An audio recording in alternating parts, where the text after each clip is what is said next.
So what's the idea behind it?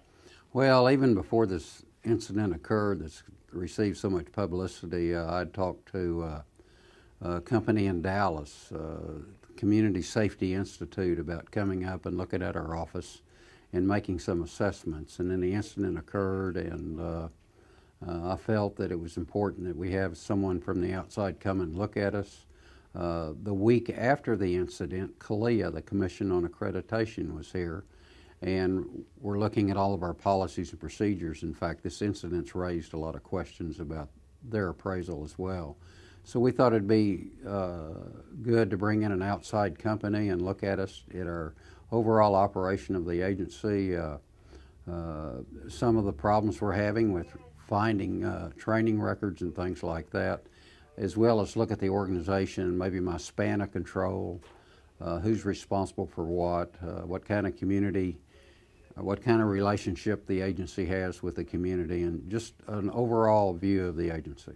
So this was something you were already doing? I had planned to do this before this occurred. And now it's just even greater? Now I think it's more important that we do this.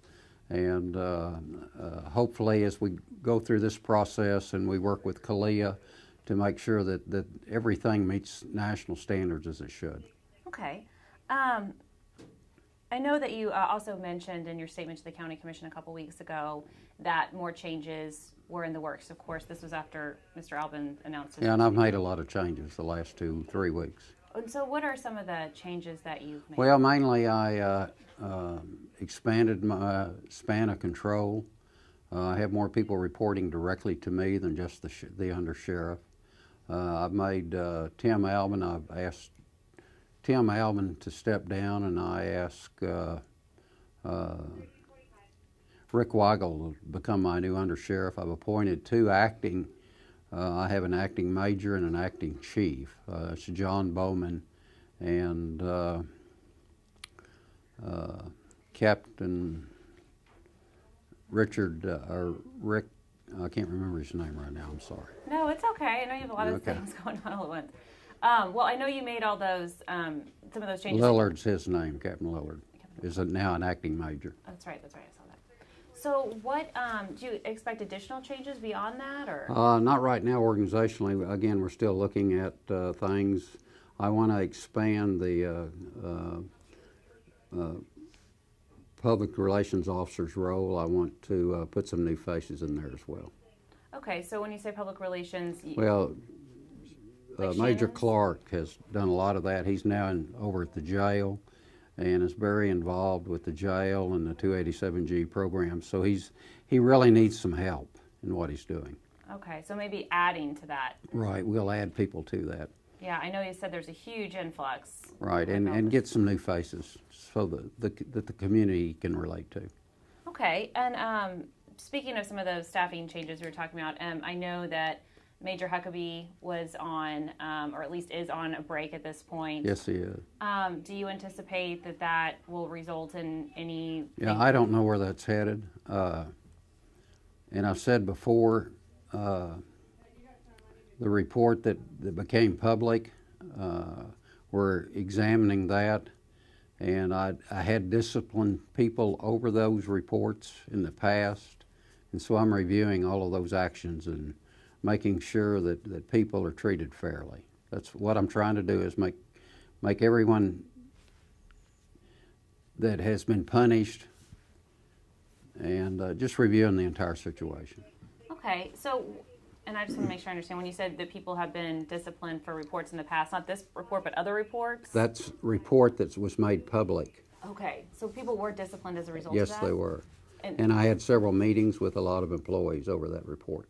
Okay, and when were those disciplinary actions taken? Back in 2009. Okay, so in 2009, as a result of that report, some people were disciplined? Yes, they were. Okay, so who was specifically disciplined? Those are personnel matters, and I'm not at liberty to discuss them, especially when I have a reserve deputy that has criminal charges filed against him, and all of that. All of those things will be reviewed in that judicial review. And I think that's the proper place for it to be, is in the courts.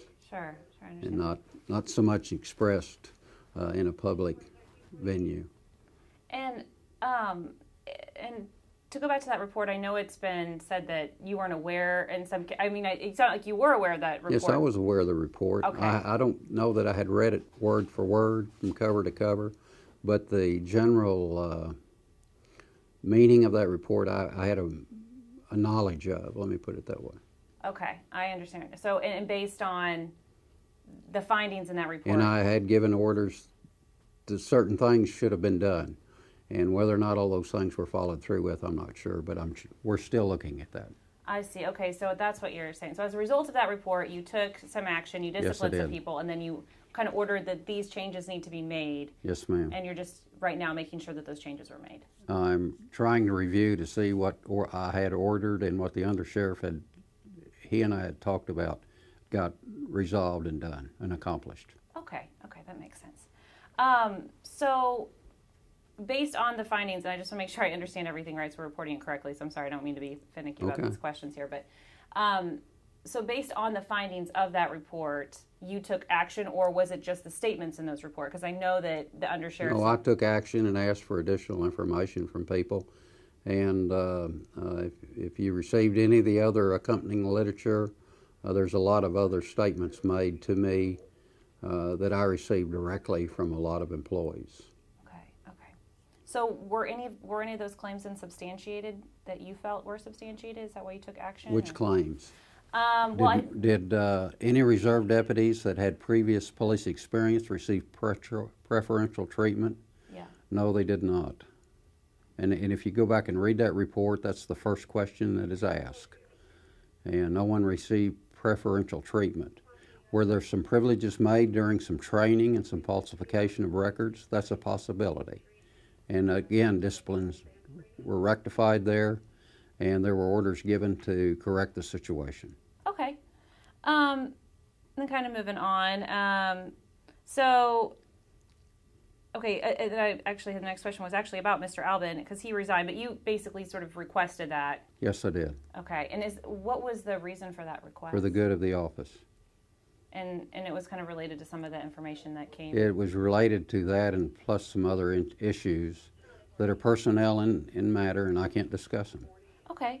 And let's see.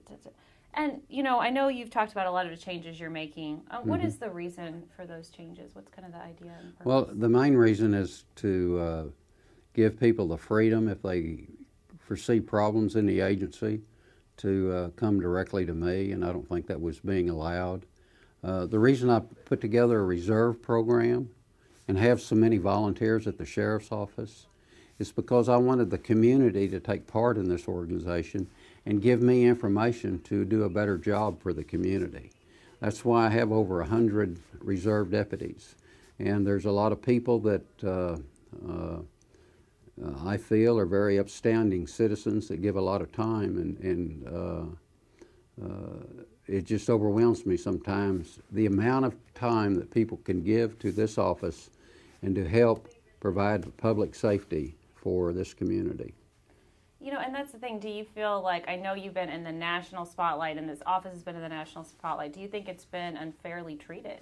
Well, I think due to some of the circumstances that happened in this incident, it can be related to other incidents that occurred nationally. One of the things I believe Under Sheriff Albin was responsible for, he's been meeting with a lot of North Side ministers for several months, and because of our relationships with those people and those groups, I think we've avoided any violence in Tulsa. And I think Tim's directly responsible for that, along with a lot of other things that we do in this office. We run the jail. When you run a jail, you have relations with a lot of people that are related to the people in jail. So how you treat them and how you deal with them is very important. And I think a lot of people have a lot of respect for the sheriff's office and the job that my employees do. And, one of the things I know that has been talked about is sort of regaining the public trust. How do you plan on regaining the public trust? Well, just by doing our job and doing it properly, and do it in accordance with the law. And I've had a lot of people talk to me, and the people that I know and work with, I have so much, it's just amazing the amount of support I've received from very, very many groups in this community. You know, at a time when people are saying, kind of putting you in the spotlight and saying this wasn't right, what have you found through your analysis that the Sheriff's Office is doing right? Well, we're fully accredited, so with 3 different accrediting agencies, we've got to be doing something right. And we follow all the national standards. And but running a jail is very difficult. Providing police services is very difficult, and you're in the eye a lot. And we have a very high presence at the state fair in Tulsa, and I think that reflects well on our agency. And you can talk to people that go to the fair. It's one of the safest fairs in the nation, and I think that reflects upon the Tulsa County Sheriff's Office. Okay. And I wanted to ask you too. I know one of the things that, going back to that personnel, I know in your news conference a couple weeks ago you mentioned that the 2 officers that were in that video with Mr. Bates were moved to basically. Yes, they were. What is their current status? Well, their current status is they're out of the field. Some of the problems that I have, and they're legal in nature, is I want to review their actions and take appropriate actions for what their behavior was. But they're also going to be witnesses in a criminal trial, and you can't do anything to affect their testimony while they're in that trial. So I have to wait until the appropriate time to take action. But action will be taken at the appropriate time. In reference to their actions that day, or just in general? Or? Their actions that day and their overall performance as deputies at the Tulsa County Sheriff's Office. Okay. I know there's been some criticism over some of the language used. Is that, yeah, absolutely, yes. Is that unacceptable in your minds? You know, what's acceptable and what isn't, the situation dictates a lot of your performance. And the fact that I really can't comment for, but I understand some of the actions that were taken, and don't always agree with it, but I understand it. And being a law enforcement officer for over 50 years, I probably said some things in the heat of battle that I shouldn't have, and that's unfortunate. What is your, hope going forward? Well, I hope that people will have faith and confidence, not only in the office, but myself. I just have about 1.5 years left in this office, and I want people to think well of the office. I'm not looking for a legacy. I'm looking to just do the right thing. And I know some people have called for your resignation. We're kind of talking about those protesters. So what would you say to the people that want you to resign? I know you mentioned you're obviously not intending on resigning at all, it sounds like. No, I don't plan on resigning, and I've been asked by several people not to do that.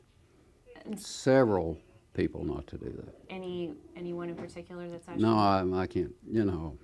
I have lots of acquaintances in this courthouse, and from City Hall to the state government, to the national level.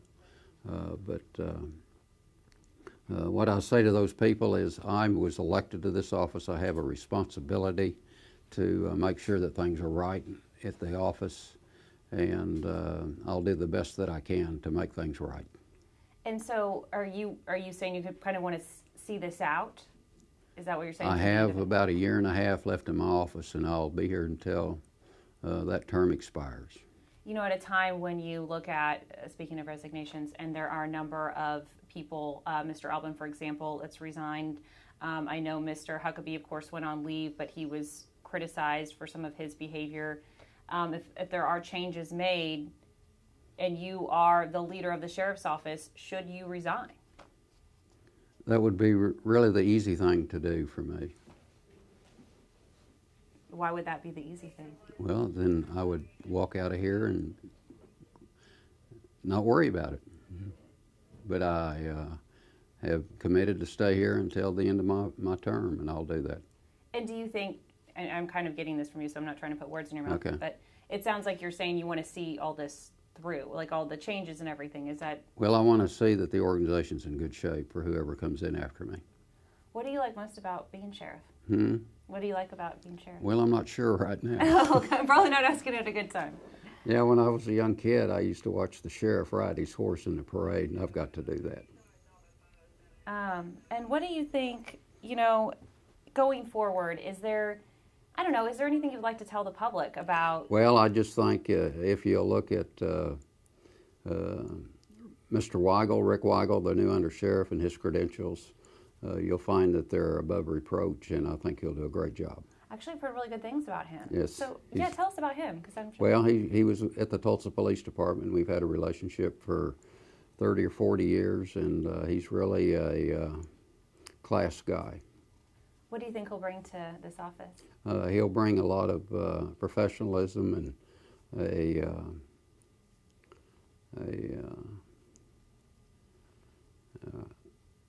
a new reflection on the office, and you'll see it in his appearance and his mannerisms and what he will do.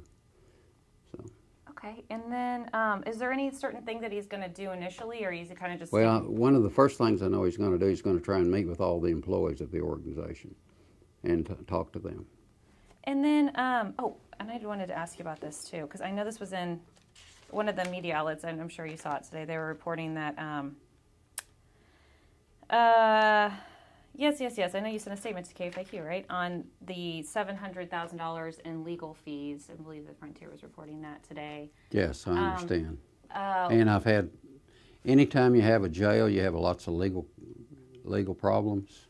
And 1988, there was a law passed that allowed me to use whatever attorneys I thought was appropriate. And I have a letter from the district attorney's office that said the decision is solely yours. So I can make the decision on what attorneys to use and pay for them with the funds available. And most of those fees came from the fee account, which is an account that where we serve process and are reimbursed for those. And I use that to supplement the budget of the office. I'll give you a copy of this if you'd like to see it. That law was passed in '98, and there were 2 laws passed. So I asked the district attorney to give me an opinion on what that meant and what my action should be. And he says to me, the decision is solely yours. So I'll give you that. Great, thank you. Oh, that is from the attorney. All right, thank you. And the fact that we have a lot of lawsuits is not unusual to an office our size. And I will tell you that in the last 27 years, when we had the old jail up in the courthouse, we had a lot of lawsuits up there. There were a lot of problems with people being in a prison cell away from someone to manage it. And so there were a lot of people that were abused in that jail.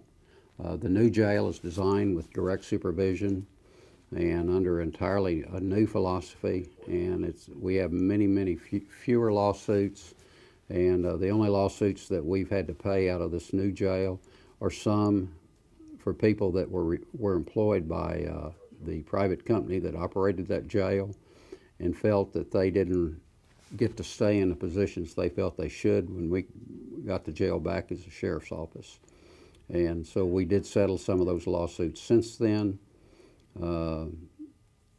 There hadn't been any lawsuits paid out of my office, and our sinking fund are the funds that are paid for judgments against governments. And if you look at the sinking fund, you'll see that the Tulsa County has one of the lowest funds in the state. We do not settle lawsuits. We want to take them to court, and we want the truth to come out. Just like with Mr. Bates's case, we want the truth to come out and not be looked at with rumor and innuendos that are sometimes delivered in the press. Yeah, do you think we're going to learn a lot more? I think we'll learn a lot more when we get to court, and some of the allegations that have been made you'll find are not true. And the people making those allegations will have to come to court to testify, and then you'll look at the accountability of those people. A lot of those people have been dismissed from this office because of failure to perform adequately as deputies and employees. Wow. So, have you talked to Mr. Bates? Is he? Have I talked to him? Yeah. Yes, I have. And how is he doing? has taken a life. He didn't mean to do it. It's affected him a great deal.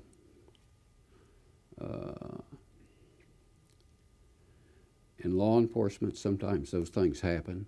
My son was involved where he took a life. And dealing with that sometimes is very difficult. So Mr. Bates is dealing with that, and he's getting assistance from people that have had to do what he did and live with yourself and your maker.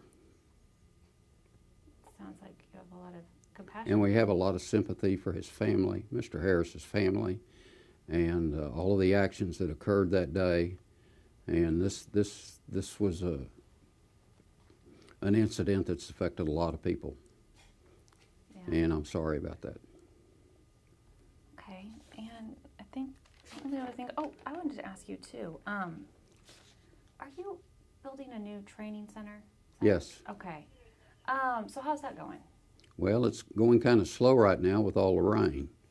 But we broke ground on it last year, and we're trying to, again, find the money through the sheriff's fee account to do that. If you look at what we're building, and, you know, I left the Tulsa Police Department to become sheriff.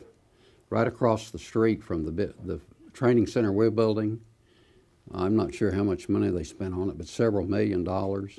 We're probably going to spend about $1.5 million on this new building, and it's going to include a new dispatch center. So we're self-sufficient with dispatch. We want to make sure when people call the sheriff's office that they get to talk to the dispatcher that's sending someone out to speak with them. I have a rule that if you call and ask for a deputy, you're going to get a deputy. I feel it's very important that we don't prioritize all of the calls. I think that when you have a problem, you should get to talk to a policeman or a deputy, and that's what we plan to do. We also will have a lot of new technologies. If you're witnessing a crime, we hope, and I'm not sure that we're going to get it done, but we're going to try, you can click on with your cell phone that activity and transmit it directly to the dispatch. So they're looking at what you're doing, and they can tell the officer coming to the scene what to expect and how to react. Wow. So the technology that we'll have will be the best and the newest and latest. So it's almost like a streaming image. What I'm saying to you, if you have a cell phone and you know how to stream the image to us, or if you're if you're somewhere and there's a robbery going on, you can text us without speaking your phone. Just get your phone out and text the information to the dispatcher, and then a deputy will respond. So we're looking at all the new technologies with that dispatch center, and we hope that will be open sometime this year. Wow, that's pretty neat. I'd like to see but that's that. Part of the training center. Okay. And the training center is being designed for not just my office, but a lot of surrounding organizations that don't have the means to have a training academy and don't have the money to send people off to a school out of state. We plan on having a dormitory there where we can house people in a small dining area.